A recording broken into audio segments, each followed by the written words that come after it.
What is your American dream? My American dream is just to be really happy and achieve whatever it is I've set out to achieve. I had a dream of coming to New York and I'm here now, and for me it's just achieving those dreams and having this sense of freedom and happiness that I did this. My American dream is connecting with my family and my friends and just being a part of that and enjoying every moment as it comes. This is my dream. I'm a happy woman in America, in New York. So, vive l'Amérique! My American dream, personally, to continue doing what I'm doing for as long as I want to, as long as possible, in a way that I feel liberated and where I bring joy to other people. My American dream, we just want to go out, keep that German work ethic, do as best as we can, contribute to society as much as possible and pass that on to our kids. I'm living it. I'm very blessed to be doing what I do. I'm a singer. I have my own record. I have my music out. I feel very blessed to be here on the East River playing with this great band and living my dream. Everyone has a right to the American dream.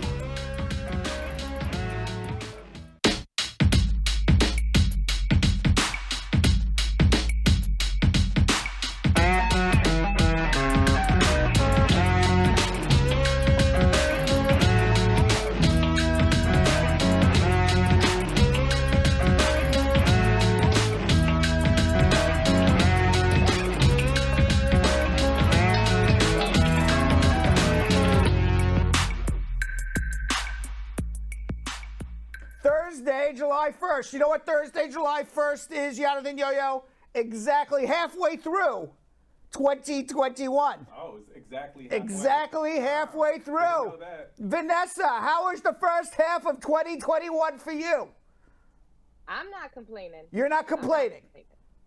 So far, so good. You're looking good today. It's not 2020. You're looking good. You have extra sheen, extra shine in your hair and smile today.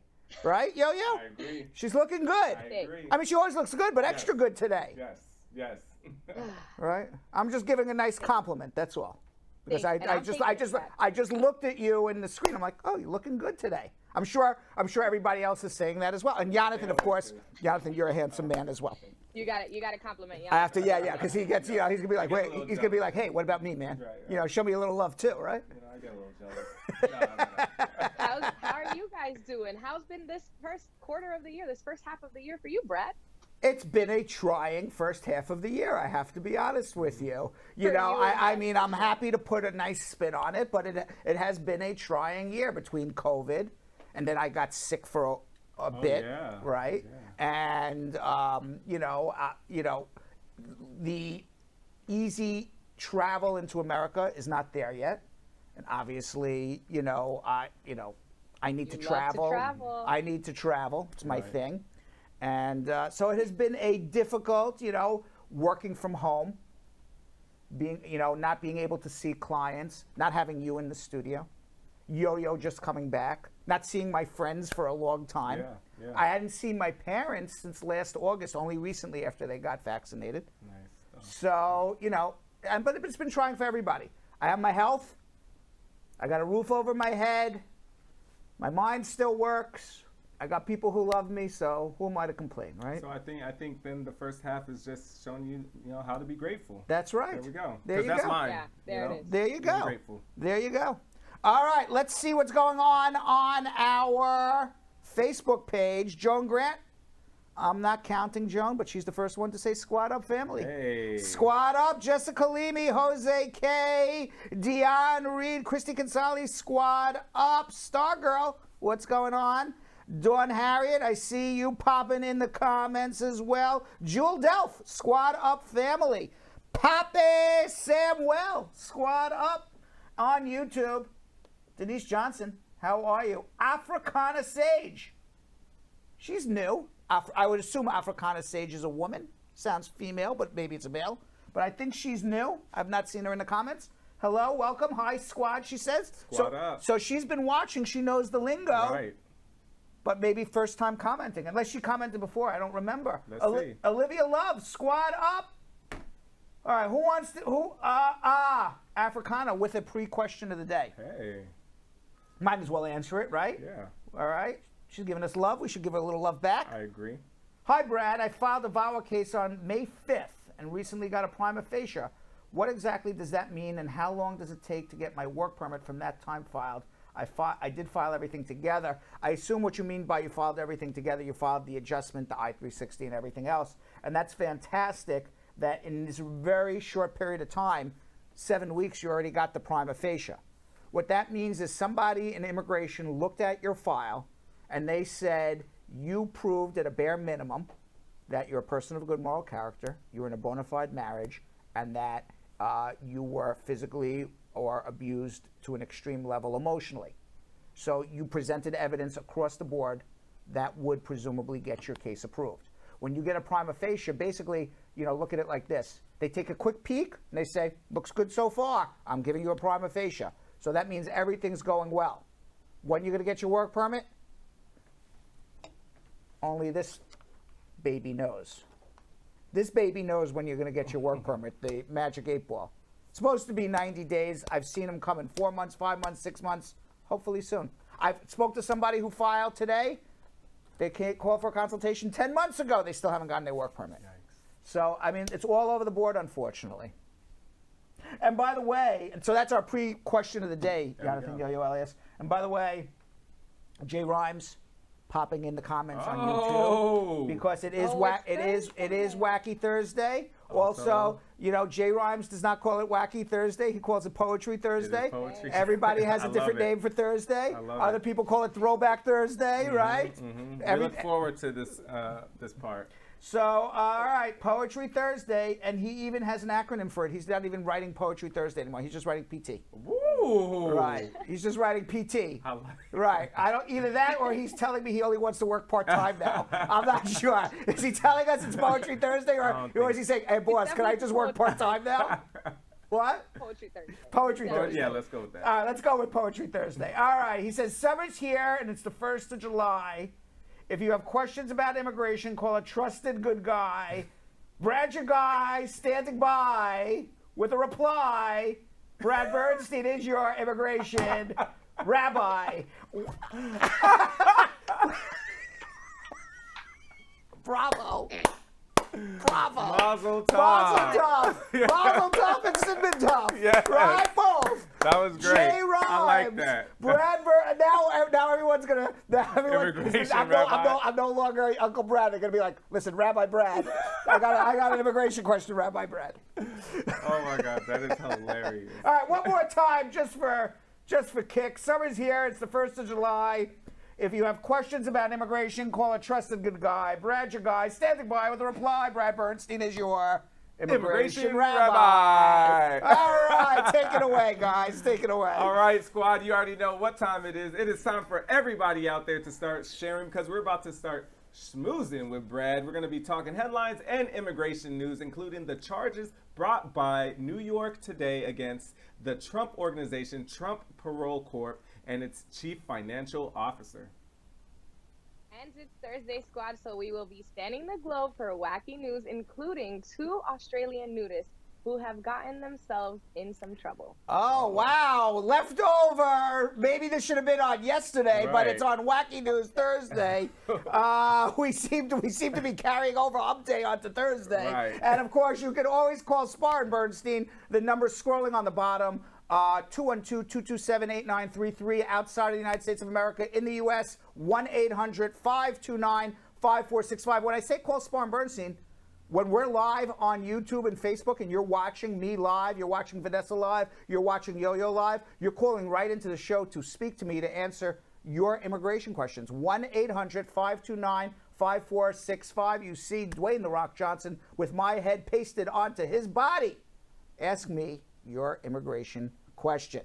And later in the show, after we schmooze, after I answer all your immigration questions, after we go to social media and we check in to see what's going on, I'm going to be talking in the second half of my conversation with acclaimed Mexican-American singer-songwriter and musician, Alejandro Escovedo. Yo-Yo and Vanessa, there's only one thing left to say. Let's Schmooze with Brad. With Brad. That was it. That was it. So, the Weasel, Alan Weisselberg, a.k.a. the Weasel, the Trump chief financial officer, may be a jailed Weasel very soon. He's facing 15 felony counts in connection with an alleged tax scheme dating back to 2005. According to the indictment, the company Trump Organization paid for his rent, paid for his utilities, paid for his garage expenses on a Riverside Boulevard apartment that's on the west side of Manhattan that Weisselberg and his wife lived in. They had that apartment from 2005. They also had a home in Westchester. Although he was living predominantly, at least the indictment claims, in New York City, he failed to pay any New York City taxes. The indictment says the company maintained internal spreadsheets tracking the amounts it paid to Weisselberg, and that it accordingly reduced the amount of direct compensation to account for the expenses. In total, $1.17 million in untaxed income connected to rent and related expenses for a Mercedes. There is also an allegation in the indictment that Donald Trump paid tuition at a very fancy private school for Weisselberg's grandchild in the amount of $359,000. All of that should have been taxable to Weisselberg and was not. Prosecutors allege in the indictment that the payments for Weisselberg's grandchildren were indirect compensation and not included in his W-2 form. The indictment stated, quote, Weisselberg intentionally caused the tuition payments to be omitted from his personal tax returns, despite knowing that those payments represented taxable income. Now, Trump released a statement. He said, the political witch hunt by the radical left Democrats with New York now taking over, the assignment continues. It is dividing our country like never before. Now, Donald Trump has not yet been charged. His own lawyer, Ron Fischetti, told the Associated Press, I can't say he's out of the woods yet. Michael Cohen, former personal attorney to Donald Trump, he's the guy who paid off Stormy Daniels. That's how this whole entire thing started, because it started from an illegal campaign contribution that Michael Cohen took to pay off Stormy Daniels. $200 and something thousand. He went to jail for it. He says Weisselberg's head, a.k.a. the Weasel, is on the chopping block. He believes, Cohen said, that Trump's 9 lives are now up because the documentary evidence that's in the hands of the prosecutors is so significant and so spot on, there's no way anyone's getting out of it. So that's my thing. That it's wild. Like, how are all these people that are surrounded Trump, like that actually did these things for Trump, how are they all getting jail time? And the one person they did this all for, the root of it, is still walking free. Well, I kind of disagree with Michael Cohen. I'll be honest with you. Why? All right. I don't think Trump's lives are up yet. If Weisselberg turns on Trump, his 9 lives are up. But wouldn't you if you're I don't know. jail? I mean, what did Trump do? He gave him a car under his business. You know, there's legitimate reasons to have a car in a business. You go to meetings. You have to go to different job sites. It's possible Donald Trump just wanted to give a gift to Weisselberg's children. In other words, you have to prove beyond a reasonable doubt that he intentionally committed tax fraud. And they could say, well, I believed it was a gift. I used my car to go to business meetings. I used my apartment for business meetings. It was not used for personal. I had to get to work early. I couldn't travel back. There's all sorts of reasons why. Now that they can muddy the waters. And you could have, and this, I'm giving you my opinion. I have no idea. Right. Okay, and I'm an immigration lawyer. I'm not a criminal defense attorney, but I'm a pretty smart guy. You could look at all the documents you want. You could look at all the documents you want, unless you have somebody who's going to testify and say, Donald Trump intentionally told me to manipulate the tax return so he can reduce his tax debt, or he told me to cook the books, or whatever term you want to use, now that is an intentional crime. After that, you're just looking at documentation, and 10 people can have 10 different reasons why it's there. Right. You know, just like I thought it was a gift to the grandchildren. I drive my car to business meetings. I thought I'm allowed to do that. So you have to prove that they intentionally committed tax fraud. So I don't believe that they're going to be able to do that unless Weisselberg flips or somebody else flips. Goes back to my movie, The Untouchables. Al Capone was untouchable, just like Donald Trump. 9 Lives. He said he was untouchable. Donald Trump could be the Al Capone of the of this decade, but for Al Capone never became president of the United States of America. But Al Capone said he was untouchable. Donald Trump said he could walk down Fifth Avenue and shoot somebody and not go to jail. It was only until Eliot Ness in the 1930s arrested the bookkeeper. The bookkeeper was going to testify against Al Capone. This guy here in the movie with the white hat shot the bookkeeper before the trial started. And they thought that was going to be the end of it, because you can't prove what's in somebody's mind on a tax return. Now, the tax returns could be wrong and he could owe millions and millions of dollars, but that's different than crime. Right. You need someone to testify. You need a partner to testify against you. Who is that partner? It's the weasel.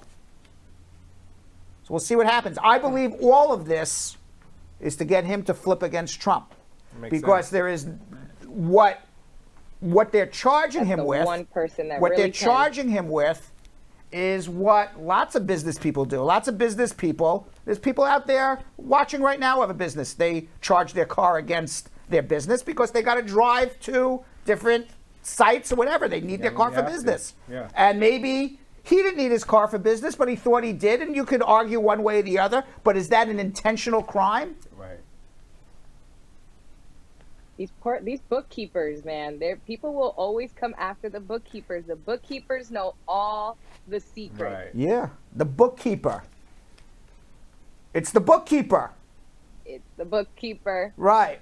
Now, back in the movie The Untouchables, I don't know if they took dramatic license or not, but Sean Connery took the bookkeeper, put a gun in his throat, and he said, "You better talk, man, you better talk." I don't think they could do that now. Wish they could. Right. I don't know if that was dramatic license just because to make the movie good, or that really happened. But the bookkeeper in the end did talk, and Al Capone, who was untouchable, went to jail for tax fraud. Jeez. Not for bootlegging, not for buying, selling, transporting alcohol against the law because it was prohibition. Tax fraud. Well, hopefully they get Not for killing people, not for murdering people, not for assaulting people, not for breaking legs. He was a gangster. Yeah. Yeah. I was gonna say, you said you missed out on all the actual bad stuff he did. I'm like, we were making Al Capone sound good. Yeah, exactly. Bookkeeper. Exactly. And in the other news, I want to hear what everyone has to say about this one, because we didn't talk about it yesterday. Well, I know where you're going. Yes, Bill Cosby, 83 years old, released from jail. Who would have? I would never in a million years have said he was going to get released from jail. Yeah, I honestly didn't even know the case was on. I mean, I knew he was appealing, but I didn't think he had an appeal. Yeah. Apparently there was an oral agreement between him, Bill Cosby, and Bill Cosby's attorneys. It was an oral agreement between Bill Cosby and Bill Cosby's attorneys and the prior district attorney that they would not bring criminal charges against him, which then allowed Bill Cosby to freely testify in a civil action by the same woman accuser who accused him of rape that ultimately put him in jail. So he then went and testified in a deposition, knowing that, at least orally, it was an oral representation, that the district attorney would not bring criminal charges against him.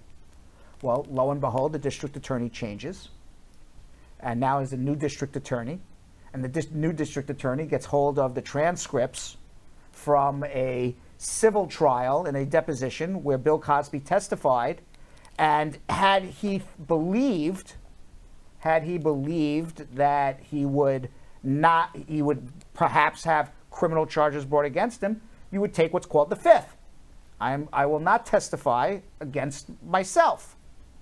And that district attorney took the transcripts that Bill Cosby testified, that was a secret transcript, unsealed them, and used that as part of the prosecution against Bill Cosby for rape. Mm-hmm. You know, Bill Cosby admitted in these depositions that he gave women, multiple women, Quaaludes and other drugs to drug them and then ultimately have sex with them.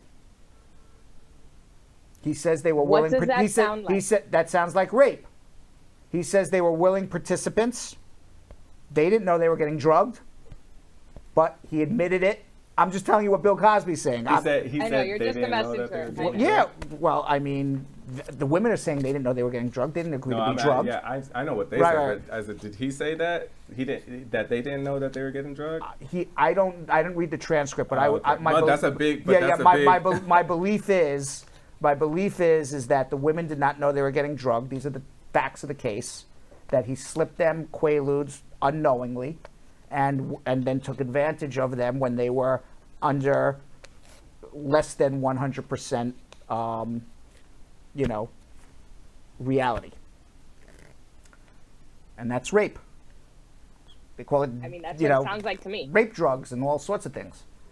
So, but he testified to that, and then the prosecutor used it. And I guess there was no factual fight over whether it's true or not that the prosecutor said that he was not going to prosecute him. I think the facts were there. The former prosecutor said, "I'm not going to prosecute you." And that got overturned by the Pennsylvania courts. They said what happened to Bill Cosby, whether he's guilty or not guilty, is unfair, because then he would have had a right not to have testified in that civil deposition against himself. So it's a very complicated, very complicated situation. I feel bad. I feel bad for the victims. Mm-hmm. Yep. He's free. He's free. Well, he's free. Period. Not as of now. He's free. 60 women. Now, they didn't have 60 women come testify, I don't believe, but 60 women, 60 different women. 60! All basically saying the same thing. This guy gave some drugged me up. I didn't know what was going on. I got raped. 60 different women. So crazy. Like, you're in your late, you're in your 80s already. You're basically like a legend, right? All of this goes down. I don't know. It's just so complicated. I cannot. Yeah. The court in their decision said that the subsequent arrest of Cosby and the prosecution and ultimate conviction was an affront to fundamental fairness, particularly when it results in a criminal prosecution that was foregone for more than a decade. It said justice and fair play and decency require that the district attorney's office stand by the decision of the previous DA. Cosby spokesman Andrew Wyatt said Mr. Cosby's conviction being overturned is for the world and all Americans who are being treated unfairly by the judicial system and some very bad officers. Cosby later tweeted an old photo of himself. He says, "I've never changed my stance nor my story. I've always maintained my innocence. Thank you to all my fans." And the district attorney, in his statement, said Cosby went free on a procedural issue that was irrelevant to the facts of the crime. He commended the victims for coming forward and added, "My hope is that this decision will not dampen the reporting of sexual assaults by victims." So it's all over. Actor Amber Tamblyn, a founder of Time Up, an advocacy group for sex crime victims, said on Twitter, "I'm furious to hear the news. I personally know a woman who this man drugged and raped while unconscious. Shame on the court and shame on this decision." Felicia Rashad, that was the wife, Cosby wife on the Cosby Show, Claire Huxtable, said, finally a terrible wrong is being righted. You know, what this comes down to is, and it's, you know, it's an age-old discussion in the United States in law, and, you know, what's more important? Is it more important that we get the facts right and a guilty person go to jail? Or is it more important that somebody's rights are protected even if they're guilty? That's deep. Right? Yeah. Well, the Pennsylvania state court said what's more important than whether or not he is guilty or not is that a person's rights have been fundamentally altered, and we should be protecting rights more than anything else. That's what the Pennsylvania court says. Now, I'll say this. He's lucky, Cosby. Oh, yeah. You want to know why? Because he's a rich man. And he was able to hire, able to hire very good lawyers who made very good arguments to overturn his conviction. Sadly, not everybody has the money of Bill Cosby, and there's lots of people in jail who have no money. Lots of innocent people. Whose rights were also trampled on, but didn't get their day in court, or certainly didn't get the representation that Cosby got. Yeah. So I mean, there's a lot going on even with that. Right. You know, the ability of people who, and it has nothing to do with skin color. It has to do with the money in your pocket. Yep. Okay, he had money in his pocket to go hire the people he needed to hire to make the best arguments.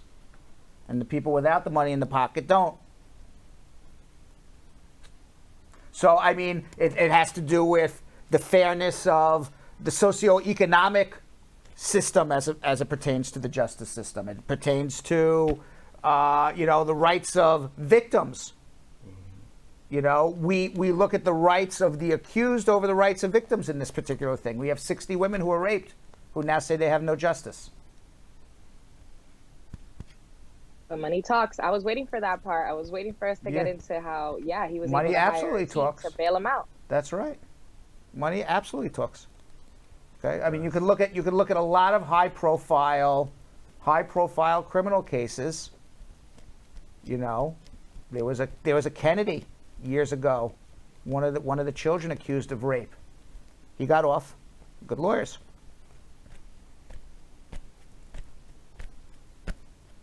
There was a very famous one. I forgot which one. It was down in Florida. You remember, Jilly? Maybe not. It's back 20, 30 years ago. William Kennedy. Yeah. William. Oh, boy, oh, boy, oh, boy, oh, boy. Meanwhile, Donald Trump, he went to the border. He's going to run for president. Guarantee you. You want to know why he's going to run for president? Why? For two reasons. One, because he wants to give us more things to talk about. Because he likes being in the news, and he likes the publicity, and he can't handle it. But the only way he defends, especially if the weasel flips, is to say, witch hunt, political witch hunt. I'm running for president. The Democrats are trying to take me down. This is all political. This has nothing to do with whether I committed a crime or not. That's crazy. He traveled to the U.S.-Mexican border, and what did he talk about? Immigration, that he stopped all the immigrants from coming into America, and then he talked about himself for the rest of. Like, why? So immigration. Him So to even go he went to the border. He talked about two things: immigration. Immigrants suck. I stopped them. Biden's letting them in, and talked about himself. But I wouldn't be. I believe that he's going to run for president. And by the way, even reliably pro-Trump Fox News cut off Trump's remarks after just 1 minute because he began ranting about how he got the 2020 election stolen from him. Yeah, because it's good. That's why I'm asking, like, why are they even giving him the time of day? Yeah. Like, meanwhile, our friends at the Johns Hopkins University, the newest numbers, 605,000 deaths in the United States. Dr. Rochelle Walensky, this is from COVID, Director of the CDC said in a briefing today that the weekly average of new cases has ticked up by 10% because of the new Delta, strand. It's more contagious. It's the second most prevalent variant circulating in the United States, and the Delta strand is now expected in the coming weeks to be the most virulent. The U.S. Surgeon General, Dr. Vic Murthy, told CNBC that while they're still waiting on direct study results, people who received the Johnson & Johnson vaccine, just like Uncle Brad, likely are protected against the Delta variant, thank God, because the Johnson & Johnson vaccine has proven to be quite effective. I think Julie put that in there just to make me feel a little better. A 10-week drop in COVID-19 cases in Europe has ended. The head of the World Health Organization said Europe is looking at another wave. And according to a recent survey from the Kaiser Family Foundation, 77% of vaccinated adults said everyone in their household is vaccinated, while 75% of unvaccinated adults said no one they live with is vaccinated. So we're going to have two worlds, a world of the vaccinated and a world of the unvaccinated. Tuesday, Dr. Anthony Fauci, the government's top infectious disease expert, said that he was particularly concerned about outbreaks in areas with low vaccination rates. He said, it's like it's going to be two Americas. All right, what's going on in Wacky World? Let's enjoy ourselves. I was enjoying myself until all this news. Let's talk about those nude sunbathers. Let's see what's going on in Australia. People sunbathing nude, and what's wacky about that, Vanessa? Yeah, let's see. Well, apparently two men, they like to bathe naked in Australia. They've been fined $760 for violating Sydney's latest rounds of the pandemic lockdown. Not only did they leave their home, not only were they not social distancing, but they did it with no clothes on. They got a fine of $760. Officers in a police helicopter spotted the pair sunbathing naked. That's right, in Sydney, Australia, they got helicopters going around to make sure people are still locked down. Can you imagine? Wow. They found they found the pair sunbathing naked on a beach in the Royal National Park south of Sydney. Police Commissioner Mick Fuller said, unbelievably, I can't do an Australian accent. That's definitely not an That's Australian. all right, I'm not even going to try. Unbelievably, we saw two men sunbaking. That's what they say in Australia, sunbaking. Naked on a beach on the south coast. They were startled by a deer. They ran into the national forest, the national park. They got lost.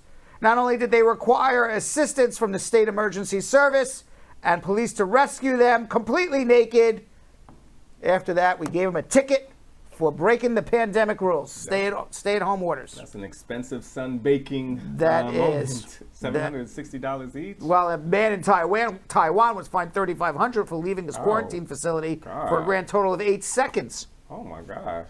While a man in Singapore was sentenced to 2 weeks in prison for sneaking out of a quarantine hotel. Maybe we should have been that aggressive with people over here, and they would have worn their mask when they needed to. No, I don't think so. I don't want to live in that type of society.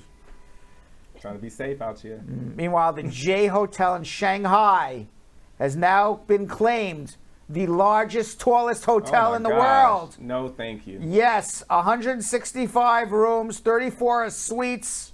It rises 632 meters, 2,000 feet from the ground. It has 4 types of suites. A small 300, the most expensive is the 380 square meter Shanghai suite. Besides the bedroom, the suite includes a parlor, study, kitchen, a physiotherapy area, and a room for just getting dressed, because you just can't get dressed in your bedroom. You need a special room for that. Oh my gosh, that's beautiful. Oh, wow. Yes, $10,467 a night to stay in the tallest hotel room. 100 and what is it? It's on the, what floor is this on? This is on, I don't know what floor it's on, but it's the tallest ever. It's on the 120th floor. So that's the most expensive, floor. But that's not all of them. That's not all the rooms. No, but that is the most expensive one. Okay, let's talk about the least one. $557 a night. Okay, that's still expensive. You're still choking on that one, but it's still at least at least it's like in reality, right? Yeah, but you're probably on like the 0th floor. You're not on the 0th. You're still pretty. You're on the 100th floor instead of the 120th.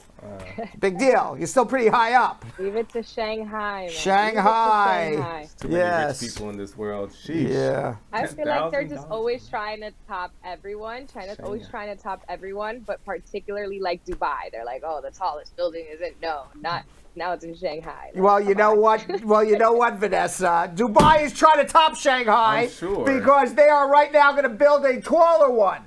Dubai says, "Screw you, Shanghai. We're doing bigger." It'll touch Mars. That's right. It's called the Javorah Hotel. It hasn't opened yet. Oh my God. So this Shanghai hotel is only going to be the tallest for a very short period of time. The Javorah Hotel being built in Dubai will eventually be the tallest. I'm sorry, the Seal Tower in the Javorah Hotel. Meanwhile, leave it to some guy in the UK. You believe this is a Guinness Book of World Records, Vanessa? What? The guy put together 5 M&Ms on top of each other. Oh. Wait, we got to take the schmoozing thing off, though, Julian, so we can see This it. is like- The guy put five M&Ms on top of each other and claims Guinness Book of World Records. You know, what happened to back in the day, like when the Guinness World, like when it was That a show? is- Do you guys remember when it was like a show and you would really go around the world and see like Right. really extraordinary? So this actually is outbreaking one? Yes. It's Will Cutbill. He lived in England town of Solihull. He took the title for the tallest stack of M&Ms, the Guinness World Record earlier this month, 5. That's not even a record. So That's not even a record. Which one do you want? I You want the orange one. the orange one? Here you go. We're gonna do this. Yo-Yo is going to beat on live, Bradshaw Live right now, the Guinness Book of World Records. Let's see if he can do it. 6, Yo-Yo. These aren't the same kind. What is it? These you definitely can't do it with those. What do I These have? are two. They're two rounds. Well, you have to put 5 together. Oh, I have more flat ones. Don't make excuses. Let's Don't see. make excuses. One. They're two round, y'all. One. Let's see if it's possible. Let's see. Or I was maybe he has something. going to throw M&Ms at you and make it even more difficult. You could throw them in my mouth. Pause. Yeah. Oh, look at that! Look at that! One more. You ready? One more. Cara! Let's go Guinness!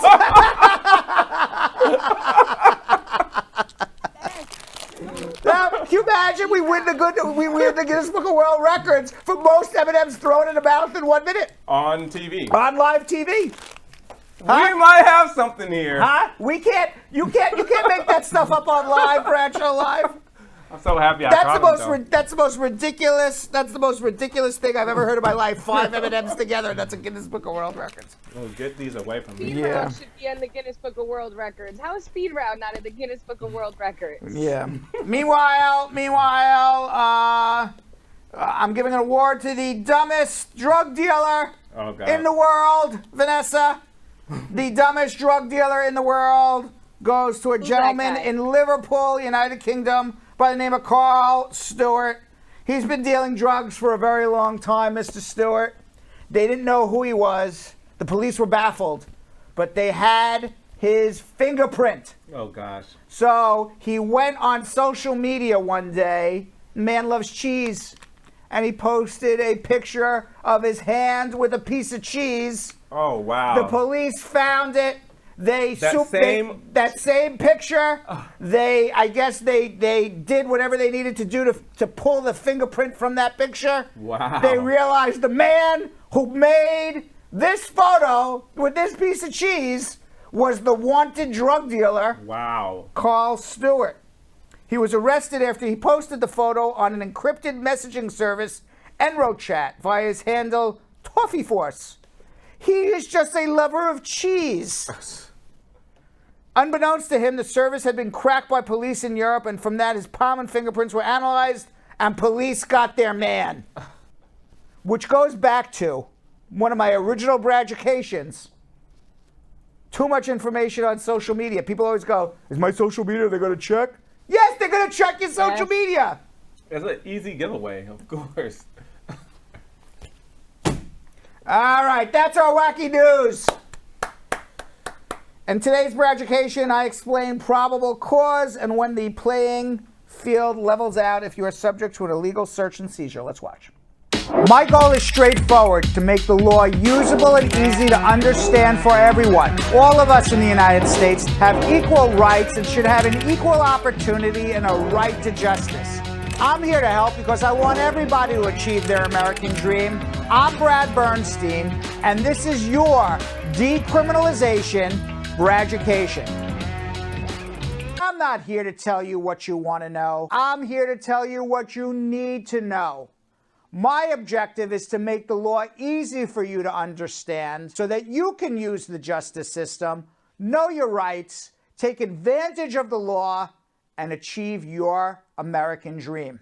When a police officer has probable cause that a crime is being committed by you, the officer has a right to arrest you. This notion of probable cause comes from the Fourth Amendment to the United States Constitution. It protects people from unreasonable search and seizures. It is not a guarantee against all searches, but just those that are unreasonable. If a police officer pulls you over or approaches your vehicle, provide the paperwork they ask for. But if they ask to search your vehicle, whether you have something to hide or not, your answer should always be no. No, you cannot search my vehicle. Your right is that the police cannot search your vehicle. You may notice that the police sometimes, when they stop your vehicle, look through the windows. It's because they're only allowed to search your car if they have reasonable suspicion that a crime is being committed based on what they see in plain sight. So if you have nothing in plain sight in your car, whatever they find would not be admissible in court because it was an illegal search, and the case against you would be thrown out of court. That is why the police always ask for permission to search your car. If you give them permission, it's no longer an illegal search.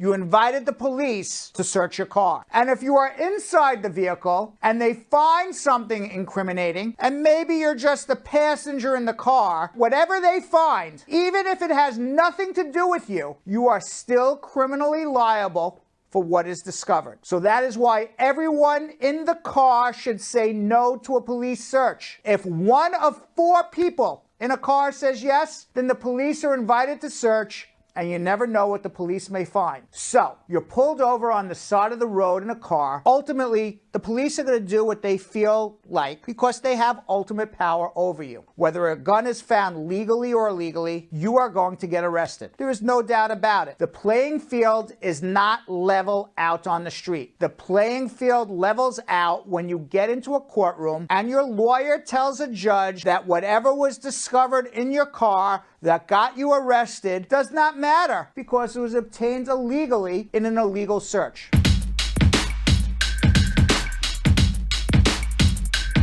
All right, before we get to our immigration questions, if we can go to Yo-Yo Shot. Can we go in closer? There it is. 5 M&Ms. He did it. I was watching. They're a little squished. They're a little squished. Miloslav Minkov. Okay, they're a little squished, but let's see if Jonathan Yo-Yo Elias, if he breaks the record, the Guinness Book of World Records. Drum roll, please, Julian.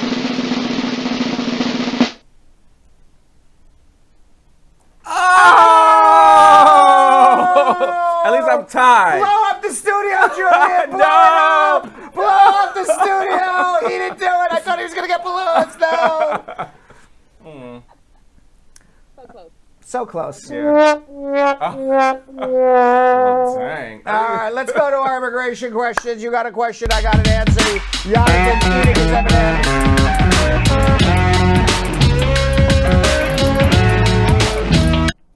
All right, let's go to Patrick in Hennepin County, Minnesota. Patrick. Hello. Hi, Patrick. How are you? Not too bad. Brad, I got a question for you. I want to answer. I said that I spoke with you the last time. I did my citizenship, and my green card have like few months to be expired, like 3 months. I applied for a green card, and they approved it.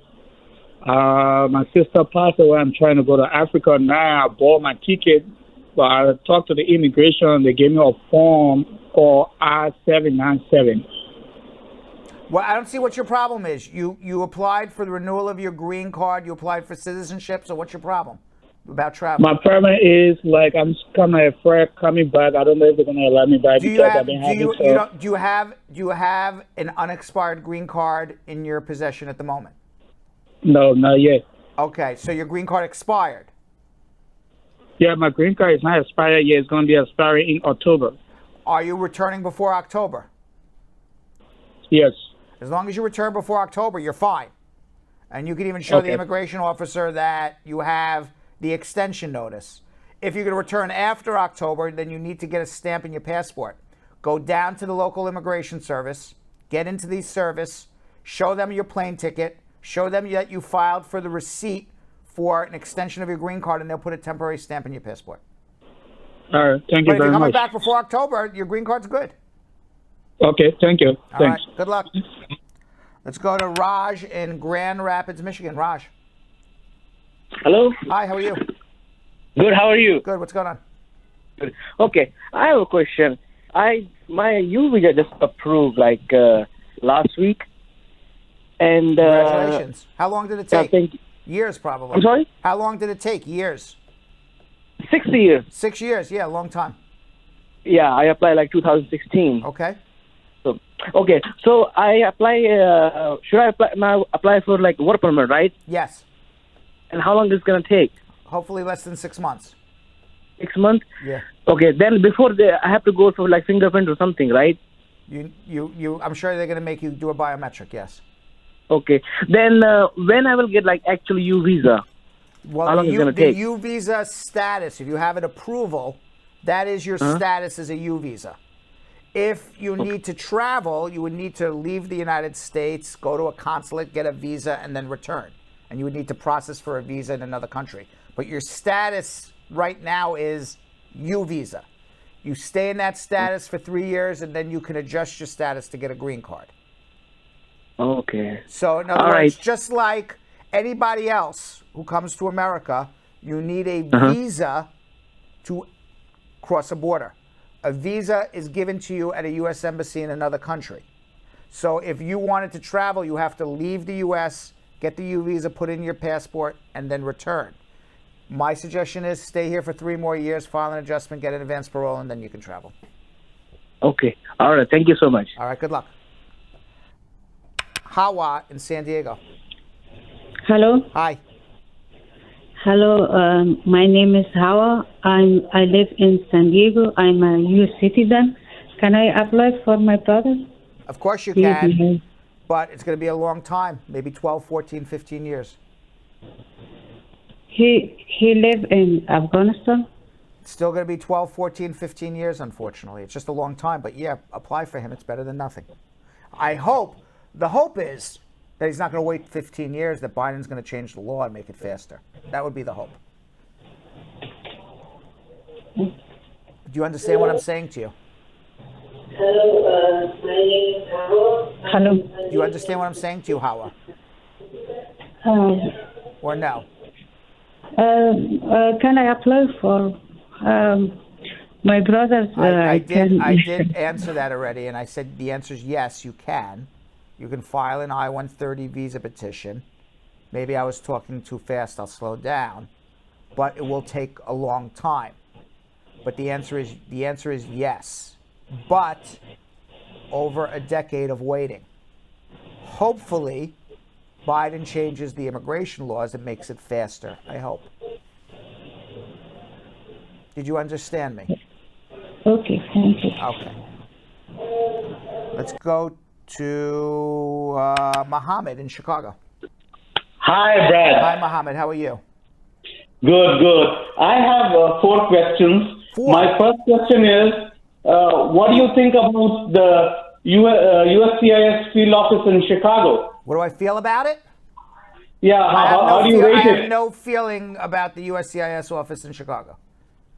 How do you rate it? How do I rate it? Yeah. I don't have a feeling one way or the other. Okay. And second question is, what do you think? Can you tell me something about what is a re-entry permit for a green card holder? A reentry permit is if you're going to leave, if you have a permanent residence of the United States and you want to leave the U.S. and stay out for longer than 6 months, even a year, even 2 years, even 3 years, you can apply for a reentry permit, explain to the government that you want to take an extended period of time outside of the United States, but that extended period of time has a definite end to it, and it is your present intention to return within 1, 2, 3 years, whatever it may be, to reinstate your lawful residence. And they would allow you to take this reentry permit, leave the U.S., stay out for up to 3 years, and then return as a lawful permanent resident. It has to be pre-approved before you leave the United States. It has to be done while you're physically in the United States. You can actually leave, but it has to be filed while you're in the United States. You could leave while it's processing. But you need to stay here at least a few weeks to take a fingerprint and then leave. The one downside is it's great because you can leave the country and not lose your green card and stay out. The downside is that it resets the clock for citizenship back to day one when you re-enter. Okay, and it is valid for how many years, the re-entry permit? 3 years, generally. 3 years? Generally, yeah. Okay, and what about if after taking the long trip, what if somebody wants to apply for citizenship, then what happens? Well, you have to comply with 3 rules to become a citizen. The 3 rules are 30 out of the last 60 months you're physically in the United States, no trip more than 6 months out of the U.S., and physically being in the state where you filed for 90 days. Yeah. And but doesn't that long entry for 3 years absence break the continuous That's residence? exactly what I said. It resets the clock back to day one for citizenship. So once a person comes back, he has to wait 5 years full? Correct. Okay. Thank you, Brad. You've been helpful. Okay. Thank you very much. Let's go to Ann in New York City. Ann. Yes, good evening, Brad. Hi, Thank how you are for you? taking my call. My pleasure. Hi. So I'm American. My fiance is in Nigeria. In January, we applied for the K-1 visa application. We was told, with the help of an attorney at the time, and they told us it was going to take 6 months. We haven't heard anything Yes, it was yet. 6 months is pre-COVID. Is what? Pre-COVID was 6 months, yes. Post-COVID, not 6 months. Right. So that was in January. Could be a year. Could be longer. So you filed January 2021. Right, and we have a wedding date for August. Oh, you're not going to make it, unfortunately. No way. Even if It's no way. I mean, what you need to do at this very, very second, and it's sad because I know you're excited of wedding, you make a whole thing. You have catering and all that stuff all set up? Yes, Okay, because so we you were told 6 months. Yeah, okay. What you need to do right at this very second, you need to start expediting and show I have contracts, catering, money. We're all set up for a wedding in August, and request an expedite, and all your hopes and dreams and aspirations of this beautiful wedding that only you would have one time with this man is going to go down the drain. And you have to make an expedite request immediately for the I-129, and then the case gets transferred to the National Visa Center, and then you got to expedite it there, and then you got to expedite it at the U.S. Embassy in Nigeria, all in 6 weeks. Poor woman. I don't know if it's even possible, but that's what you got to do. You got to try to do it like immediately. Oh my gosh! So if it is approved, then there's a possibility. You have to get the I-129 approved. Then it has to go do the affidavits of support at the National Visa Center. And then you got to expedite it in Nigeria. I mean, it's 3 different expedites. It's 3 different people's hands in the U.S. government that you have to expedite. You're in stage 1 of 3 stages still, and it's 6 weeks away, the wedding. I'm just really surprised that it's taking so long because it's not like he has a record.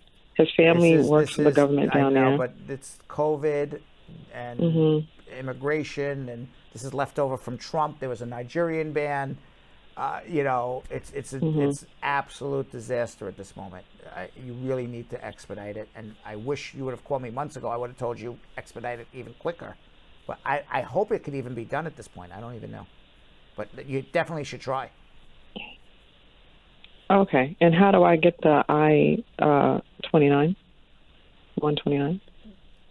You should have a receipt for the I-129, and then you need to write a letter to the office that sent you the receipt, put in big letters, expedite, humanitarian expedite, and give your humanitarian story on why this needs to be expedited.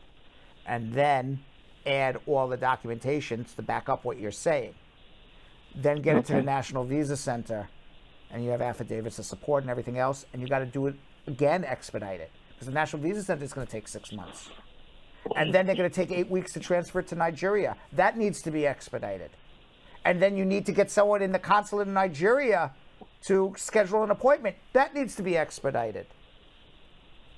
So without... It's not like your lawyer's asleep. Right. Well, she said that she can't do anything until the time is up. The 6 months is up. Not true. So nothing can be done. It's not true. Not true. Not okay. True. And she should have told you it's more likely a year. A year for a K1. Yeah. Okay. So without going through the expediting, without going through the expedite, your fiance is not. Your wedding's not going off. And I don't even know if it can even go off now because it's so late in the game. Oh my God! All right. I got to cancel everything. Right. Or either that, or try to reschedule it for next year. Reschedule for next year. Yeah. Okay. All right. Thank you so much. Right. Mohammed in Milwaukee. Hello. Hi. How are you? Good. How are you doing? How you doing? I have a question to ask you. I got people waiting on me in the car. My condition removal petition, I-751, was pending for 3 years. I have important call. Sorry, buddy. Yeah, do it. And it was pending for 3 years. And recently, on February, I got a mail from Homeland Security, local field office. And that mail said my status was terminated. And the mail also mentioned that I missed my interview, but I did not receive any interview mail from Homeland Security. All right, so you are now out of status. You got your case denied.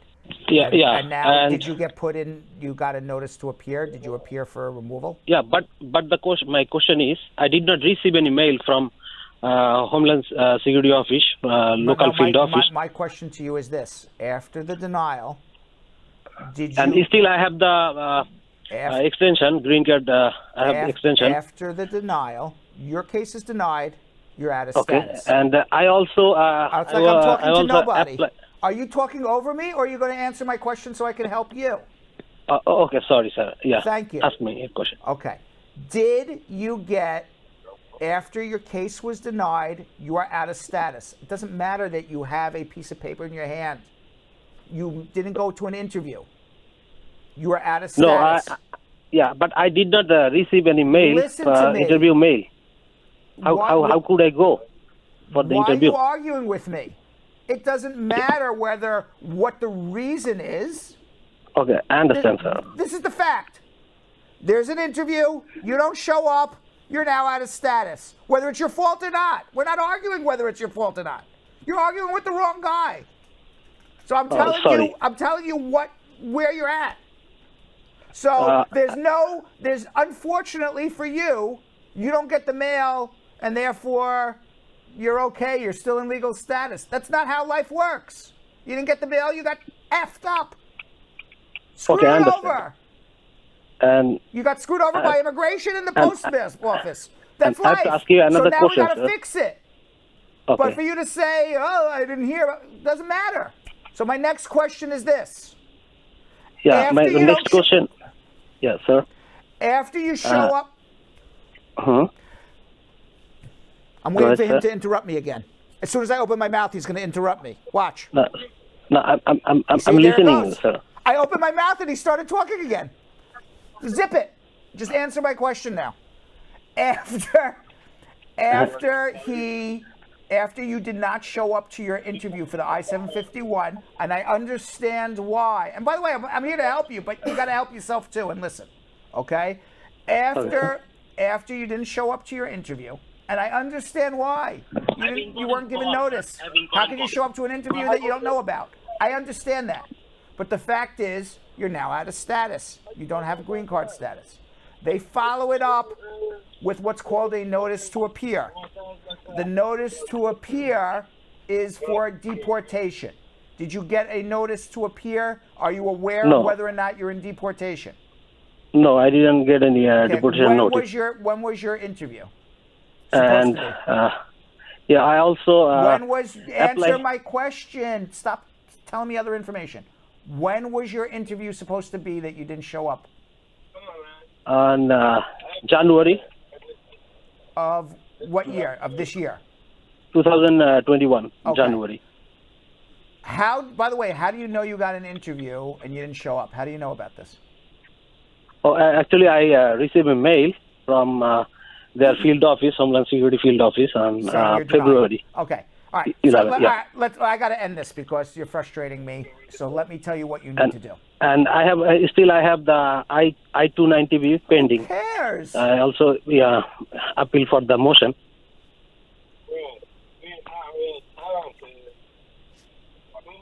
I'm waiting for him to keep talking. And I want to travel to overseas, and still I have the extension of my green card, and it's going to be expired on December. Are you out to dinner? Are you out to breakfast? No, sir. My question is, can I travel to overseas? No, you're out of status, man. You have no green card. What's wrong with you? Oh, I understand, sir. That's a question too. Stop asking questions. Now let me tell you what you need to do at this very moment. You have no more questions. You're out of questions. Okay? You have no green card. You're out of status. Okay? We don't like to use the word illegal, but maybe you understand that. You are illegal in America for the last 7 months. You're illegal in America. You can't travel. You self-deported. You can't come back to America. Okay? Stop it. Don't talk. If you say one more word, I'm going to hang up on you. I swear to God. All right? Just listen to me now, and I want to help you. You need to, if you're in removal, or you need to file a new I-751 immediately. That's what you need to do. You have a right to file a new one if you have not been put in removal yet. If you file a new one immediately, you'll be put back into status. Your green card will be extended and you'll be able to travel. If you're waiting on a motion to reopen because immigration made a mistake, the filing fee for a motion to reopen and the filing fee to renew your I-751 is almost exactly the same. It's not like you're saving any money. And immigration is going to take a look at it in 3 years from now and put you in deportation. File a new I-751. That's my answer. Final answer. Done. Final answer. I feel like I'm on. What was that? What was that game show? What was the game show where you said final answer? Final answer. Oh, Regis. Who wants to be a millionaire? Who wants to be a millionaire? No. Who wants to be a millionaire? Yeah. Yeah. Final answer. That's my final answer. Should have a new game show. Who wants a green card? Final answer. If you want a green card, file a new I-751. My final answer. I don't need any life. What is it? I need a lifeline. I don't need any lifelines here. Go to Henry in Houston. Henry.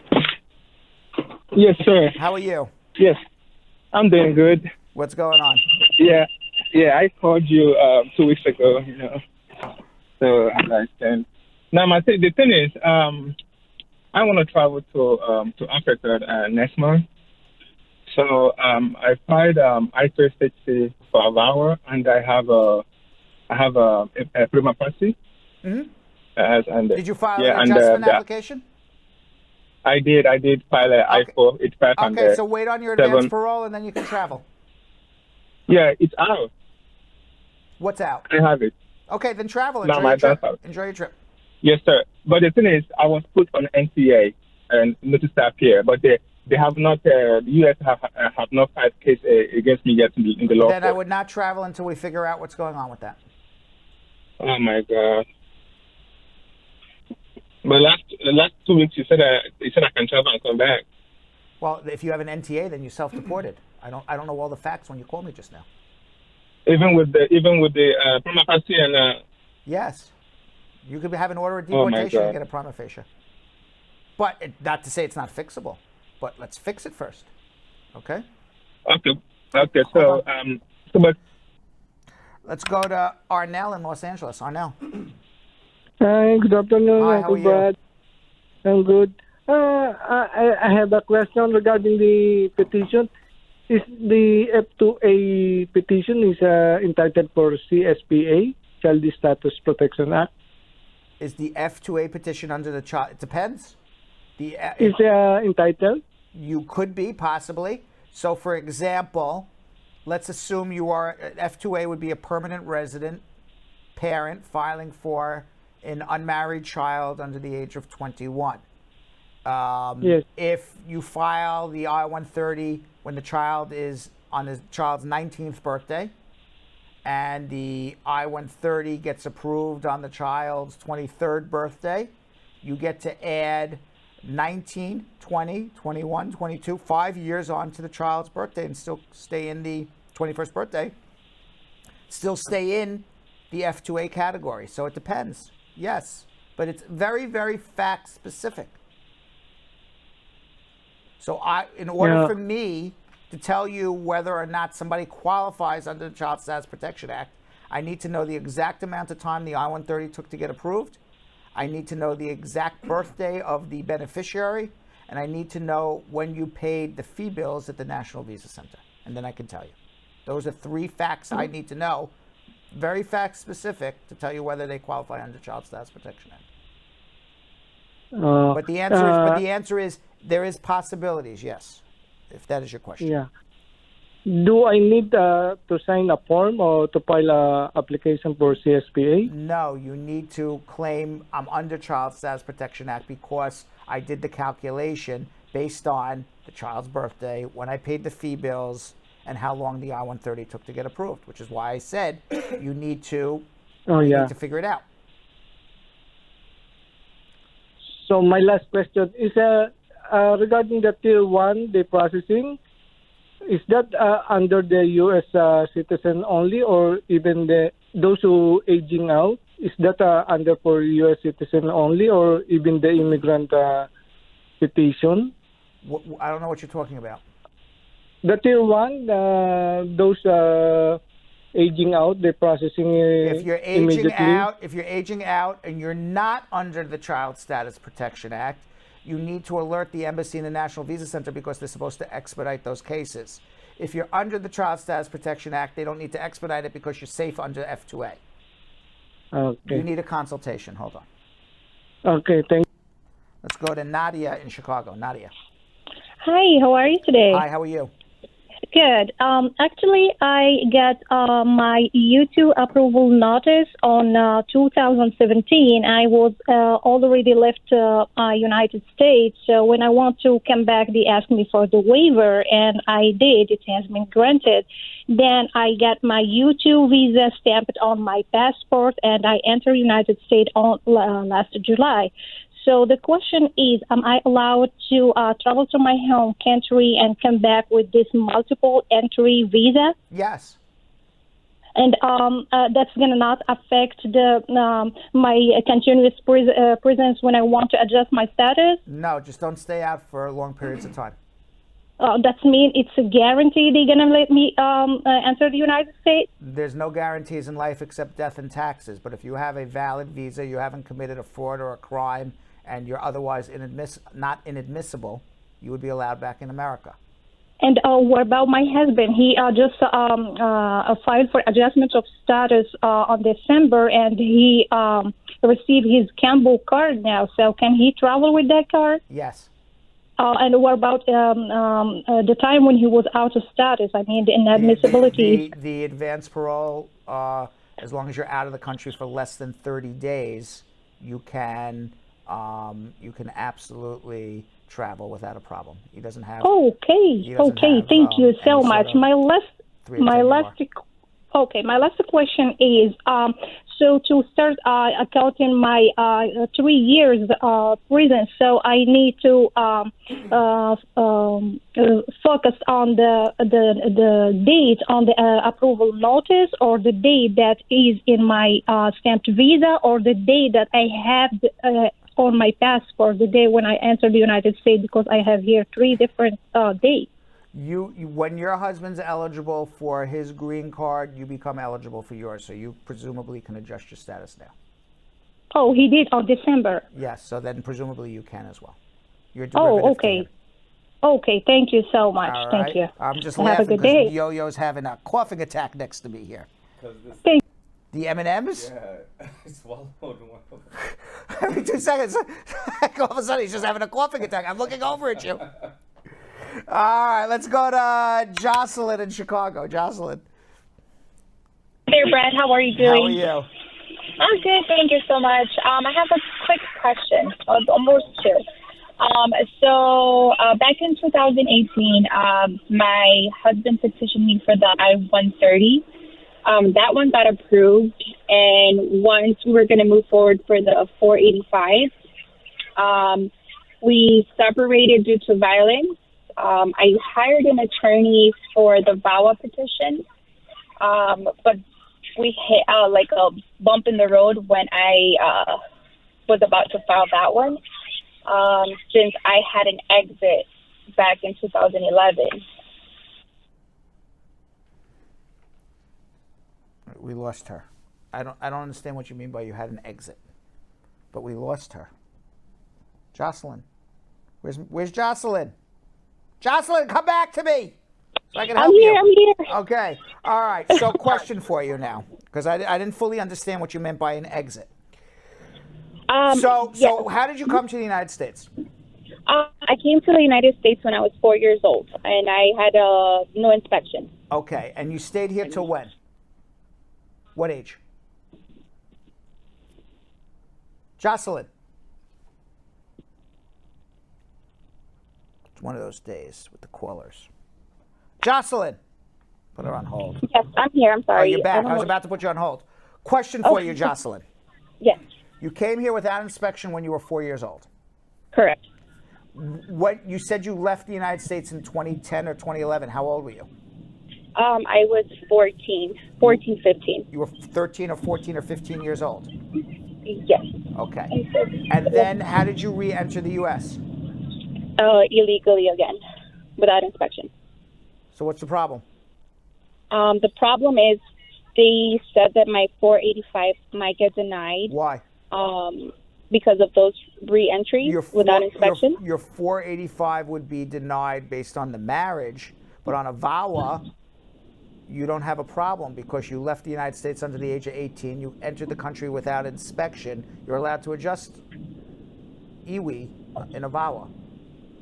So I don't see the problem. Oh, without a problem? Okay. Okay. If you left after 18 and you had a 10-year bar and then re-entered, that's a problem. But under, No. I was under like 18, you're 16, fine. I can help you. Hold on one second. All right? I don't know what your lawyer's saying. Thank you so much. All right. Let's go to Terry in Charlotte. Hello? Hi, Terry. Yeah, I hear you very low. Your volume is very down. Is very down. Well, I don't know why everybody else seems to hear me. Okay. How can I help you? My name is Terry. Yeah, yes, sir. How you doing? Good. I thank you because you are putting your time to help people.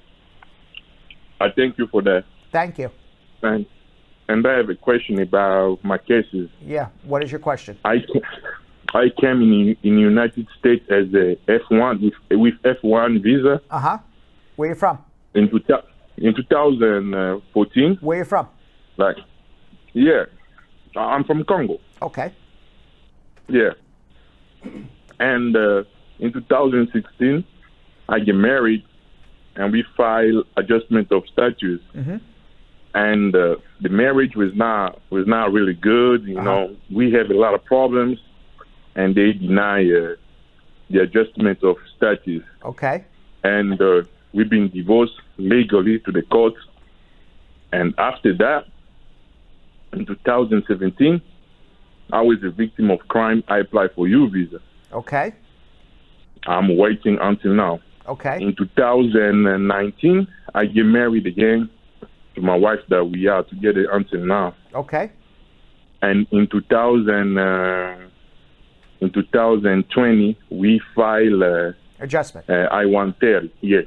Did you file a full I-130. I-130 or in a whole adjustment? No, we file only for I-130. Why not an adjustment? Yeah. Oh, I forget to tell you something. What? When I come in 2014, in 2015, I applied for asylum. Ah.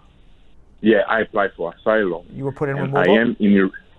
I am in removing proceeding. Got it. Were you ordered deported? Please, can you repeat? Were you ordered removed? Did the judge give a final decision to deport you? Yeah, my appointment will be next year on June. What like appointment? individual hearing. Okay, so you have not been ordered deported yet. Okay, so No, I'm not. have you gotten? Yeah. Have you gotten the I-130 approved? Not yet. Okay, so you we got are to get waiting. you got to get the I-130 approved. And what That's what I'm waiting. what I would do if I were you is I would write the judge and make a motion to recalendar your case if you can, or wait until the I-130 is approved. It's up to you, but I would try to even do it now. Tell the judge I want to recalendar, take the case off the individual for an asylum. Actually, I would wait until the I-130 is approved, the more I think about it. So just wait for the I-130 to be approved. How long has the I-130 been pending? 10 months now. All right, 10 so months. hopefully another few months you'll get an interview. If after a year, we could always try to speed things up with a threat of mandamus.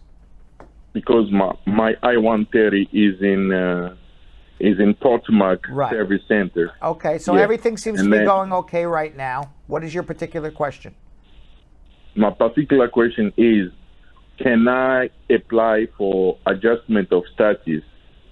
The second question will be, can I expedite my I-130? I write already my wife writes already the expedite letter about because I am doing my bachelor and my master's, and I'm paying out of state tuition. That's not a reason to expedite because you're paying out of state tuition. They don't care. Expedite is only for humanitarian reasons.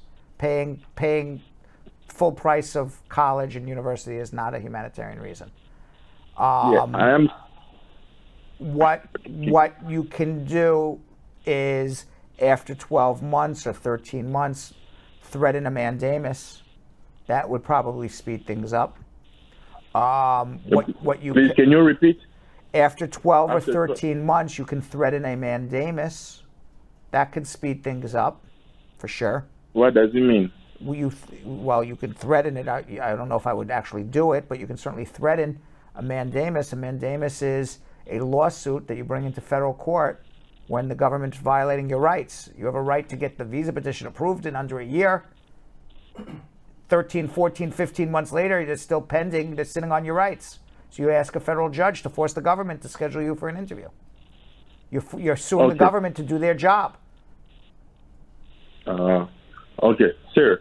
I want to tell you something, because when I was reading about expediting the case, I see somewhere they are talking about the hardship of money, like don't Yeah, you know, hardship of money means hardship of money that you're going to be on the street homeless, not that you're paying full tuition for college. You need a consultation. Hold on one second. All right, let's go to Ken in Nigeria. Ken. Hi, Brad. How you doing? Very well, thank you. Yeah, I have a business in Nigeria, and I also we will hope to set up a business in the United States. Now, we are working with the consulate in Nigeria. Mm-hmm. I would like to know, can I set up a business in the United States and file for and get an L1 visa? If easily? You don't work with the consulate, you got to file it with immigration here in the United States. An L1 visa is an intra-company transferee visa. What it is you have a company in Nigeria. You are a majority owner of that company, and then you set up a company in America. And that company is also going to do business. And now you have a functioning company in the United States. You have a functioning company in Nigeria. And now you want to transfer employees. And the employee you want to transfer is the chief executive, who is going to move from Nigeria, assuming you're the chief executive or a manager or whatever it may be, who's going to move from Nigeria to the United States of America to run the company here, while you're still running the company remotely from Nigeria. And then you apply for an intra-company transferee visa, and you get it approved, and then you go to the embassy in Nigeria. But you're not working with the embassy in Nigeria right now because you gotta set up a company in America, and you gotta file it with immigration first. Okay. All right. So hold on one second. Hold on. Let's go to David in Prince George's County, Maryland. David. Thanks, Brad, for taking my call. Okay. Yeah, I have a question, Brad. Mm-hmm. I came into America in 2018 through the southern border. Uh-huh. So my asylum case was denied, and I was later paroled to the United States. I've been here for almost a year. I did a motion at the BIA to open my case based on change of circumstances, and that motion was denied in the BIA. So I appealed to the Ninth Circuit. So the BIA granted me a stay to fight my case. So my question is that I met my girlfriend and we are planning on getting married. So if you were paroled into the United States of America, you don't need to go back to, because you were found inadmissible. You were not entered the United States and ordered removed. You were found inadmissible. So legally speaking, even though you're physically in America, legally speaking, you're still at the border, which means you're still eligible to adjust your status, although you have this order of removal. So because you were paroled into the United States, and if you marry a U.S. citizen and you can prove it's a bona fide marriage, you can file your adjustment directly with USCIS and a 212 waiver to overcome the order of removal and do it directly with an immigration officer without ever having to go back to court. Okay. The thing is that I have to file with the USCIS. You're going to file an adjustment and a 212 waiver directly with USCIS. That's exactly my answer. Final answer. Yeah, because my thing was that I was thinking I have to file to the court for... No, because you're an arriving alien. You don't have to do that. Okay. All right, hold on. I can help you. I can help you. Hold on. Let's go to Claudette in the Bronx. Claudette.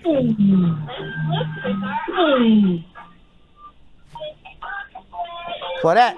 There's some strange noises coming from Claudette's apartment. Hi, Mr. Broad. How are you doing? How are you? It sounds like some baby toys. What's going on? Yeah, that's my little grandson here. Okay, what's going on? I'm asking you a question, Mr. Broad. I've been here in this country from about like 93. Right. Okay?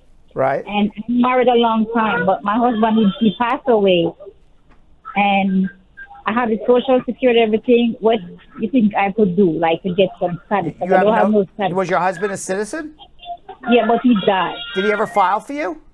One time we put it in Manhattan and it didn't go because they told me that was when Obama was when Obama was the president. Why did it not go through? Huh? Why did it not go through?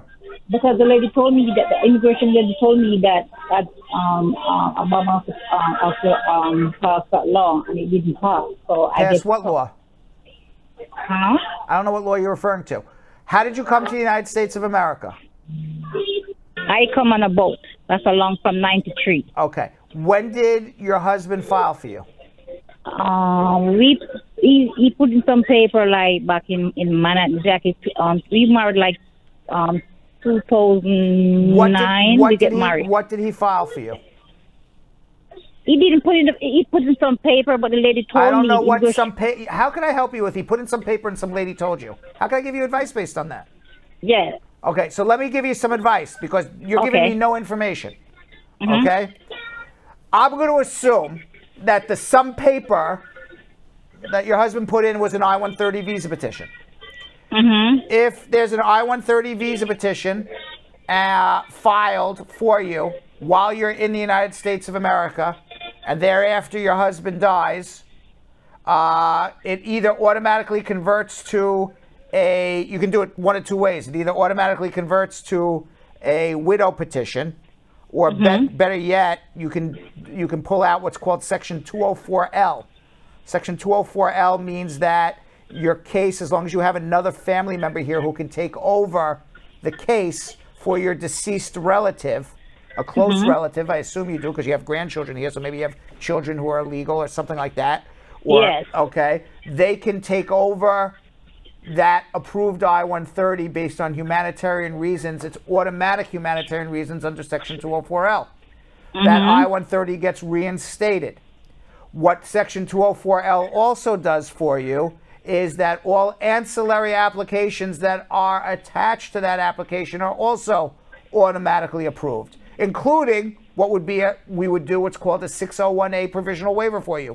Automatically approved because you're using Section 204L, which says for humanitarian purposes, if your relative files for you and you're in the United States and the relative passes away, you get to reinstate that case through another close family member based on humanitarian reasons. It's assumed humanitarian. It's also assumed that all ancillary cases should also be approved. Your 601A provisional waiver would be approved. You would go home. You would come back in 2 weeks. I assume that's what we would do for you. But you probably need a consultation because I don't know what was put in and I don't know what lady you're talking about. But I'm thinking ahead. I think that's probably what we'll do. Hold on. All right. How you doing there, Yo-Yo? Great. How you doing, Vanessa? By the way, if I didn't tell anybody, you could always follow me on Instagram at Real Brad Bernstein. If you follow me on Instagram at Real Brad Bernstein, you didn't get your immigration question asked and answered, you can follow me on Instagram at Real Brad Bernstein. Drop me a DM. I'll try to answer your question as best as I can. You could also follow us at Brad Show Live. You follow us at Brad Show Live. You don't like 2 hours of us. Some people don't. Most people do. But you like 30 seconds, follow us on Instagram at Brad Show Live. And follow us on TikTok. And by the way, because I just did this right before our show started, on TikTok at Brad Show Live, there's a little button right at the top that says, ask your question. You ask your question. 20 people just asked their questions today on TikTok at Brad Show Live. I gave them all video answers right here with Yo-Yo, right? That's very true. Very, very true. We were having a great time doing it. Cool. Right. So follow us at Brad Show Live on TikTok too. And Jonathan Yo-Yo Elias. Absolutely. You guys can follow me at Jonathan Elias TV on Instagram. And you guys can find me at Vanessa Contreras TV. And later in the show, we're going to hear the second part of my conversation with Mexican-American songwriter and musician Alejandro Escovedo about his latest album, La Cruzada, a Spanish version of his acclaimed 2018 album, The Crossing, his career and his family's immigration story. And now, in today's Attorney Close-Up, Spar and Bernstein partner Shannon Legrier-Mengret explains the Violence Against Women's Act. Personal.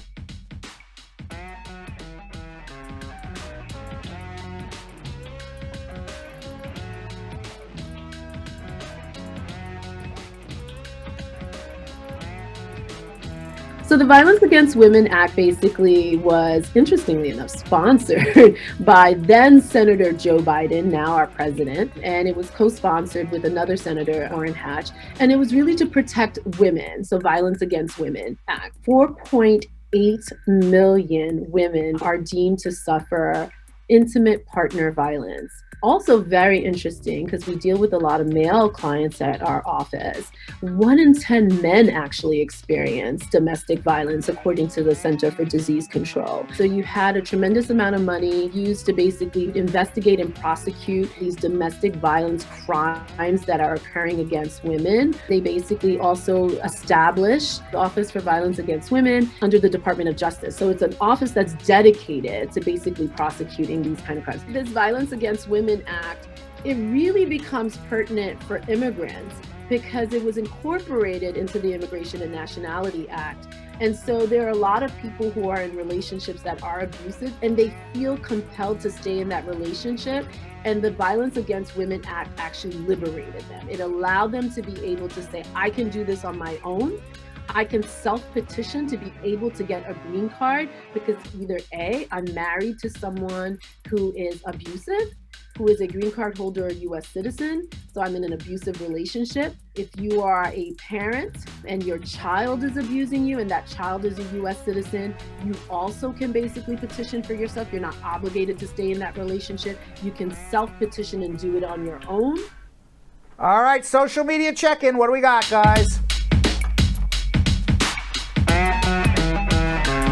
All right, our first one comes from Pape Samuel, Brad Squad VIP member. If I spent 7 months outside the U.S. because the country closed its border, will it affect my citizenship? It was because of COVID, but I returned as the border reopened. Will I have to prove that COVID is why I stayed out, and Yes. what proof do I need? You're going to have to prove exactly why it was COVID that stayed out. You're going to have to show that you were barred from coming back. Show there was no planes, so the history of everything. Because they're going to assume that you abandoned your residence otherwise. But there's a rebuttable presumption that you didn't abandon your permanent residence. You can prove otherwise, and that's what you'll have to do. John Adal, another Brad Squad VIP member. How long after AOS denial does USCIS put in removal proceedings? Sometimes it's a month, sometimes it's 6 months, sometimes it's never. Francesca Bastien, Brad Squad VIP member. My consulate has been closed since last year and I couldn't get a passport. My interview is coming up. Will I really need it? Well, you need some photo ID to prove you are who you are. Debbie Guacaran, another Brad Squad VIP member. My boyfriend recently got his green card. He said he can't marry me because his case was special. And is this true? They are referring to they wrote Bow Wow case, but in reference to a Bow Wow case. Well, if he got his green card through VAWA and he already has his green card, that is not true. He can remarry. If he has a pending VAWA case and he has not been approved yet, that is true, because if he remarries, then he cannot get his green card. Sashay Kens, Brad Squad VIP member. If a husband files for his wife in Jamaica and her daughter's 8, does the mother need a permission letter to take to the interview from the child's biological father? Sometimes they ask that, but if you show that the child's really living with you the whole time, then you don't need it. Asgard Can on YouTube. In my immigrant visa interview, the counselor asked me for any previous passports. If I said no, but when I came home, I found some previous passports. Would that affect my credibility? Only if they think you're lying.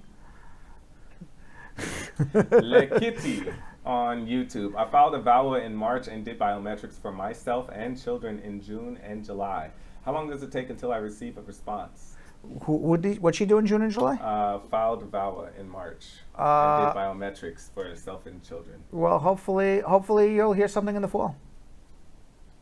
Jonathan Emmanuel Pajuelo on Facebook. I came to the U.S. in 2001 with a tourist visa, and I've been married to a U.S. citizen for 19 years. My wife is disabled, and we have 2 children. In 2009, I got a possession of cocaine, but the state dismissed the case. So for immigration, I'm convicted, and I had to leave the country voluntarily about 3 years ago now. If my son joins the Air Force, can he bring me back to the U.S.? He just told me that was a little contradictory because he said he was not convicted. And then he had to leave. Yes, Why do you have to leave if he was not convicted? I don't know. He needs a consultation. It depends on what state he was found guilty or not guilty. We don't know. I would need to know more. Vegas Rob, YouTube. I registered to vote and voted, not knowing that this is false. Didn't intend to break the law intentionally. Should I wait 5 years for naturalization or do it now? Wait 5 years. Brian on YouTube. I submitted an I-751 in October of 2019, and my fingerprints were done in January of 2020. There has been no update since then. What should be the next move? Wait. Landoff Virtues on Facebook. I had my I-485 and I-130 interview with USCIS, and the immigration officer forgot to give me back my original birth certificate and my divorce certificate at the interview. Now I'm scheduled for a second interview, which is coming up next week. Should I ask the officer at the second interview to give me back my original birth certificate and divorce certificate? Yes. Hopefully it's in the file. Alvig Nancy on Facebook. My mother is a green card holder. Can she apply for my 27-year-old son? Your mother, so that would be a grandmother? No, grandmother. grandma cannot file for grandson. Okay, Zohaib Arif. I applied for a U visa and I want to go to my country to get married. How should I travel? Well, you travel, but the problem is that you need to get a U visa to return. You also may need a waiver for a 3 and 10-year bar. Abimbola Mo on YouTube. What's the next option after overstay on my visa? Speak to a lawyer, figure out how to get a green card. God is my stronger tower, KK on Facebook. What happens when someone gets a second bio while I-485 is pending? Gets a second what? It says bio. Gets a second bio? Biometrics. Oh, biometrics. You go for it. It means the first biometrics they didn't fingerprint you good. Dane Lewis on YouTube. Should I schedule an info pass appointment because my I-360 approval notice and my C9 card were returned? No, you just call up and they will, and give them a new address. Call up the 1-800 number. Anushandra on YouTube. How much time does it take to receive a receipt from USCIS these days? Sometimes 4 weeks, sometimes 8 weeks, sometimes 12 weeks. Susu on YouTube. What supporting evidence do I put with my stepchild's I-130 and I-485? Proof that you're in a legal marriage with the biological parent, which is marriage and divorce decrees. Proof you're a citizen. Affidavit of support with 3 years tax returns, job letter, and bank letter, and child's birth certificate. Stargirl Mika on Facebook. My cousin filed her 485 through marriage to a U.S. citizen in December. She did her biometrics and hasn't received a work permit, but she checked the status and it says my case is set to be scheduled for an interview. Is this good news? Doesn't sound like it's bad news, other than she didn't get a work permit yet. Greg Pokalasi on YouTube. It has been more than 60 days since USCIS received my response to RFB. How long do I need to wait before I call them? RFEs are supposed to take 120 days, but you can call whenever you'd like. It's not going to make a difference, but call. It makes you happy. But usually they're now taking 6, 7, 8 months. Who knows? Rosemary Barnes on YouTube. I'm so tired of waiting on my daughter's interview date. She completed the NVC when she was 19 and now she's 21. Is she under the children's status? Probably. She is DQ Kimmy complete. Probably. Kimmy D876 on YouTube. I filed for my I-360 and I-765 in March of 2020. Since I've received 2 prima facie determinations last week, I received a letter to do my biometric. Should I be getting an approval soon? I hope so. Sounds like it. All right, so that's our social media check-in for right now. Yep. I spoke with Mexican-American singer-songwriter and musician Alejandro Escovedo about his career and latest album, La Cruzada, a Spanish version of his critically acclaimed 2018 album, The Crossing. So here's the second part of our conversation.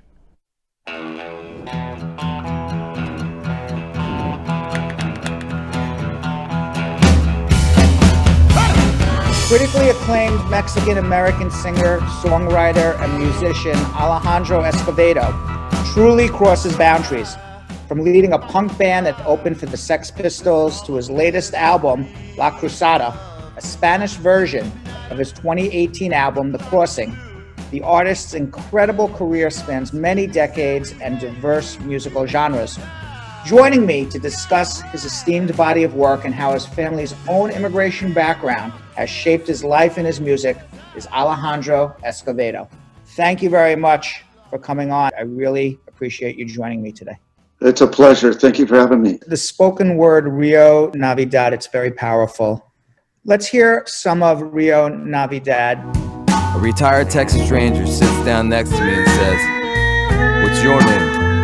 So I tell him, "My name's Diego." "What kind of wetback name is that?" he asks. In this piece, Diego is confronted at a wedding by a Texas Ranger who calls him a racial slur. What inspired that song? an actual experience that I had with an ex-Texas Ranger at my friend's wedding. I was in the True Believers at the time, so it was in the 80s. And my friend had a wedding down on the border around Piedras Negras and down in that area. And so we went to the wedding and it was all beautiful. At one point, we walked out into a field, I remember, and his uncle was out there smoking. And when we walked up to him, this gentleman said, "Uncle John, this is Alejandro." And the gentleman said, "What kind of wetback name is that?" And being that it was my friend's uncle, I couldn't really retaliate in any way. So I waited this long in order to kind of respond to it, you know, with this song. It hurts when you hear those things? It always hurts. I mean, I think growing up a Chicano in Southern California, where we moved when I was young, there was always a sense that we didn't belong. And now more than ever, I realize at this point in my life, with the kind of politics that we have in this country and the division we have in this country, that we still don't belong, you know. Is that what makes you want to write these stories about immigrants who are coming to America? You know, it's a good way for me to express anger and frustration and a sense that I am as good as anyone, you know, and to prove myself in a way that establishes my abilities and creativity, you know. All my life in schools, when I was growing up, I was told that I couldn't be certain things. You know, we were always kind of channeled to be laborers, basically, you know. When I told my teacher I wanted to be a lawyer, they kind of laughed at me, you know. You formed the punk rock band The Nuns in San Francisco. You opened up for the Sex Pistols. What was it like being in San Francisco in the 1970s, I assume this is? I had been living in Hollywood, California. So in Hollywood, I was not playing music, but I was following the bands religiously. And then my partner and I, Bobby, we hitchhiked to San Francisco. And it was there that we decided that we were going to make a movie about the world's worst band. Right. And since we couldn't play, we decided that we would be the band in the movie, you know. And that band became The Nuns. And The Nuns went on to open for the last Sex Pistols show, amongst a lot of other things. We opened up for Brian Ferry at Winterland. You know, we did a lot of great stuff. So being in San Francisco was really wonderful because I remember that, you know, there was nowhere to play. Bill Graham owned the city, you know. And so we would have to make up our own gigs, you know. One time we walked into a Filipino supper club in North Beach called Mabuhay Gardens. And we told the owners that we could draw thousands of people, you know, so they gave us like a Tuesday night or something, you know. And we went out and we just gave these free tickets that we printed and we gave them to everyone who looked cool, you know, in North Beach. It was the City Lights bookstore people and the Cockettes and the Angels of Light and just all the bizarre and beautiful people that are in San Francisco, you know. So we started to draw a lot of people and that was our audience at first. And The Nuns really kind of was a launching pad. I got to see the world because of The Nuns, you know. When did you know that you were going to be successful? At what point in your career did that happen? I don't think about that stuff that much. I can't think of anything else I'd ever want, you know, in this world. I have a lovely life, you know. So success for me, I mean, I did it, you know. I did it. I feel good about it. And how do you feel in terms of your fans? Well, I look at it like I was growing up with my fans, you know, because a lot of them came with me from punk rock and grew up, you know, and had kids and now their kids come to the show. And I've even had some, you know, there's another generation that comes to the shows because of the records they find in their grandparents or parents, you know, collection. Without those people, I wouldn't be here speaking to you today, you know. Right. You went from San Francisco to, you know, with The Nuns, you made your way to New York City, I believe in the late 70s. You were actually living in the infamous Chelsea Hotel. You even wrote a song titled Chelsea Hotel. You want to share some stories of what it was like back in New York City as a musician in Chelsea, at the Chelsea Hotel? For me, it was like a dream come true because, you know, a lot of kids of my generation wanted to go to Europe, you know, once they finished school or whatever, you know. And for me, it was always, I wanted to go to New York because the Velvet Underground were from there and the Young Rascals, the New York Dolls, all these great bands, you know. So that's where I wanted to go. And when I got there, New York did not disappoint. It was an amazing, beautiful wonderland of concrete and steel and you know, just these buildings and people and cultures that I was never exposed to before. First night we went out with our managers. We went into Max's Kansas City to see Johnny Thunders and the Heartbreakers play. And at the table we were sitting at was Andy Warhol, Francesco Scavullo, who was a photographer for Interview magazine, George Clinton, Blondie, and the Nuns together watching the Heartbreakers, you know.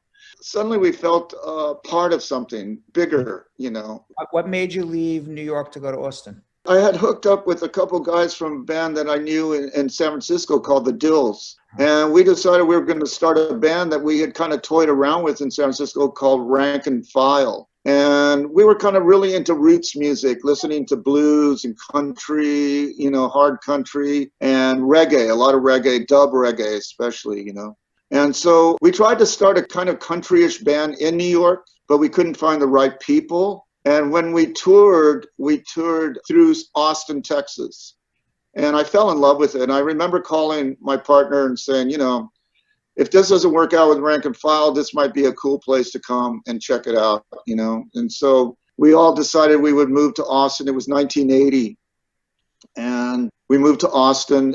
You know, Austin at that time was a city of songwriters. I mean, some of the greatest songwriters of all time, Townes Van Zandt, Joe Ely, Butch Hancock, Guy Clark. Willie was still hanging out here a lot, you know. So it was really the place to be to learn about that music. And when the band broke up, I just stayed. I love it here, you know.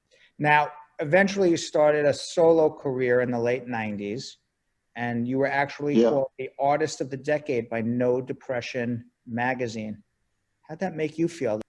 You know, it's wonderful, but it was kind of embarrassing. I remember all my friends calling me up and giving me a hard time about it, you know, like that I had just won haircut of the decade or whatever, you know, things like that. So it was a beautiful gift. Now, what are you going to be working on next? What I want to do is kind of collect about 15 songs throughout my career and translate them into Spanish and sing them in Spanish, you know. So I think I'll try that again and see how that goes. I think it's something I've always wanted to do anyway, so I think it'll be fun. You're a Mexican-American born in America who has made a great success of himself as a musician. Did you reach your American dream? Is there still more to go? I think there's a lot more to go, you know, because I think about the world that my father lived in, the world that my father tried to succeed in, the children that he raised, and how much success we've had with music. You know, it's been really beautiful. I want more for the people who are like my father. Every time I go to Mexico, all I see is my family, you know. Because of where I live in the Southwest, that's a vital part of my existence here. So my American dream, I feel like I've been very close to fulfilling, you know. But for a lot of other people, they don't have the kind of avenue or expression that I've had, you know. They're not able to find that voice. And so maybe through these songs, we can sing for them in a way, you know. Thank you very much, Alejandro. It was really a pleasure talking with you and having you on our show. You're quite welcome. Thank you so much. All right, let's do something. That's all Yeah! Tongue-tied! You got a question. Yeah, tongue-tied I got for a second. I won't be tongue-tied for speed round, that's for sure. Vanessa told me she feels very good about it today. Oh. Right, Vanessa? I do. All right. The All speedy. right. Let's do it. What's the risk of traveling outside the U.S. with advanced parole? 0. Can I get a GED with approved asylum? Try to. Is an H-1B visa a non-immigrant visa? Yes. My B1, B2 visa was canceled. Do I still qualify for a fiance visa? You possibly can, yes. Can a petitioner acquire Medicaid? If they want to, they can, but they may not be able to apply for a beneficiary. Can I go to my interview without my wife? Not if you want to get a green card. How soon can I get citizenship after applying? It sometimes takes 6 to 12 months. Can a 2-year-old with a green card get a U.S. passport? If they qualify as a U.S. citizen. Can I file for my citizenship and file for my partner at the same time? Yes. Woo! right. There you go. There we go. And it wasn't all yes and no. It was not at all yes or no. I was trying to answer it like Vanessa wants me to. Just like quick and to the point. That's how you do Even it. if you're not giving the full answer. So we have to go back a little bit. But I did it because I said to Jonathan, I said, this show is just too damn good to blow up every night. We can't blow up every night. We got too good of a show, right? I agree. I can't dance anymore. I'm too tired to dance after a 2-hour show. Yeah. You have been on a roll today on this show. Yeah. You were just I'm just like, all right, I'm just gonna bask in my glory. I'll watch you dance. I'm too tired. Go back. There was a 2-year-old can apply for a U.S. passport if they're a citizen and their parents are a citizen. Why not? They have a green card and they come to the United States and their parents are a citizen. Why not? There was another question. Can someone who has denied a B2 file for your fiancé visa? Yeah, I assume they got denied for a B2 because they didn't have a non-immigrant intent, but a fiancé visa is immigrant intent. But if they got denied because they, have 25 criminal convictions, that's a different story. So it depends why. But assuming it's just for intent, you didn't qualify for the tourist visa, yes. And there was one other question that was a weird question. Go through them quickly again. I forgot. There was one. I'm like, what? Was when you stopped. Which one was the first one? This was like in the beginning. It was in the beginning. Do you have them or you don't have them anymore? What is the risk of traveling outside of the U.S.? I asked. What's the risk of traveling on advance parole? There's no risk unless, you stay out for a short period of time. VD. If I applied, VD is voluntary departure. If you applied for asylum, can you apply for voluntary departure? Yes, you could. But there's, questions of how truthful your asylum case was. No, can I get a GED? Oh, a GED. A GED. With approved asylum? That has nothing to do, asylum and a general equivalency diploma, one has nothing to do with the other. You can buy an orange and an apple at the same time. All right. I thought it said voluntary departure. I'm like, what? Why do you need voluntary departure if you have asylum? All right, comments of the day. What do we got?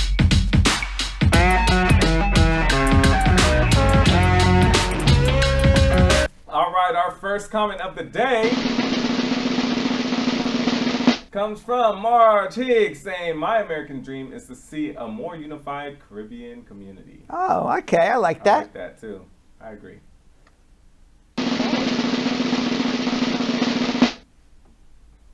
Sheer Strand, big up Uncle Brad and the Brad Squad crew. Most informative show. Love it. Thank you very much.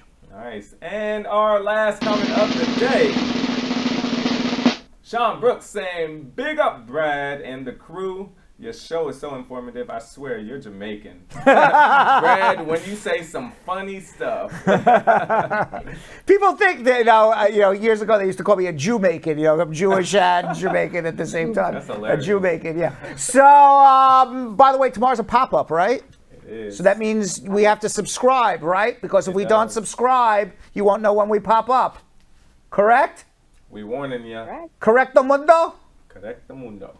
All right, so everybody heard it. Pop up tomorrow. Got to subscribe on YouTube. You got to follow and like us on Facebook, or you'll have no idea when we're going to come on. See you tomorrow. So, Sam, as part of the production, we have to say this disclaimer at the end of the show. Do you mind reading it for me? Okay, but Brad, I have to do everything around here. It's bad enough I've got to remember everything that happened on the episode from the previous day. Forget it. I'll do it. The proceeding was information only and not specific legal advice. Consult an attorney about your individual situation. Prior successful results do not guarantee a similar outcome in the future. To make an appointment with the Spar and Bernstein Law Firm, located at 225 Broadway in New York City, call 1-800-529-5465. That's 1-800-529-5465. Easy to remember, 1-800-LAWLINK. That's 1-800-LAWLINK. Once again, make a call to 1-800-529-5465. And of course, link up with the law offices of Spar and Bernstein, located at 225 Broadway on the 5th floor. If I were you out there, make the call, make the link, make the connection, make it Spar and Bernstein. 1-800-LAWLINK. That's 1-800-529-5465. 529-5465, and now conveniently located in Hartford, Connecticut on 1 Congress Street. Visit us in Connecticut or in New York at 225 Broadway. That's 1-800-529-5465, 1-800-LAW-LINK, 1-800-529-5465.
What are you doing?